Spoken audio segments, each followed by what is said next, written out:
Hi, this is Gaming Pauly with my video review of Metro Redux.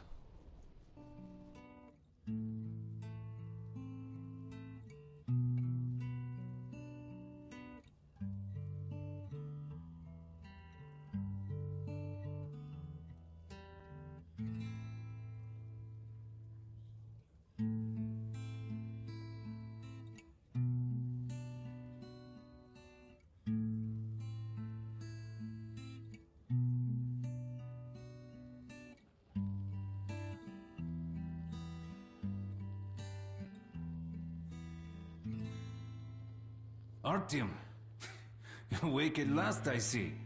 Hunter's on his way in. He should have news from the other stations. Come on.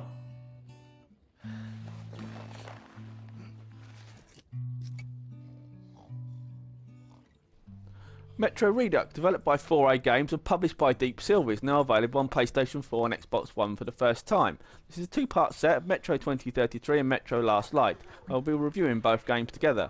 The Metro games are set off an apocalyptic event which has destroyed most of the Earth's surface, turning it into a poisonous wasteland. You play Artyom, one of the survivors who was raised underground. You must venture out into the wasteland for the first time, braving the dangerous climate and trying to survive the mutant horrors that await you.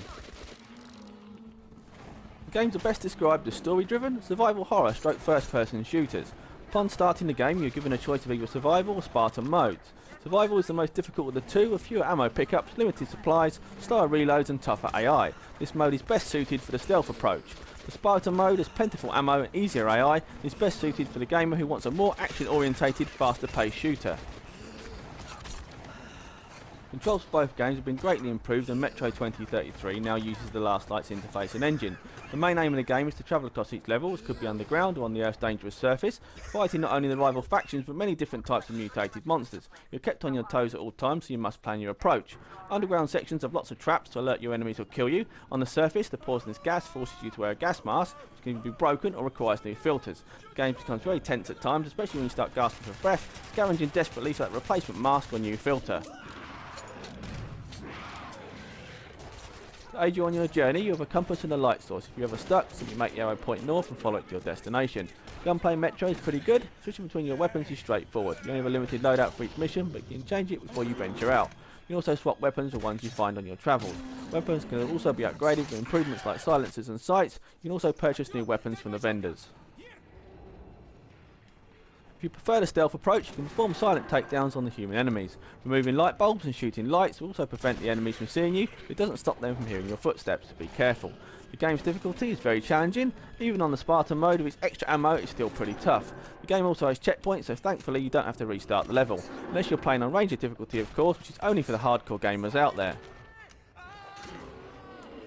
There are various memos to find, and some of these can be quite tricky to locate. I often finish the level thinking I had explored everywhere, only to realise that I had missed a memo or two. These memos give you more background information on the main story and its characters.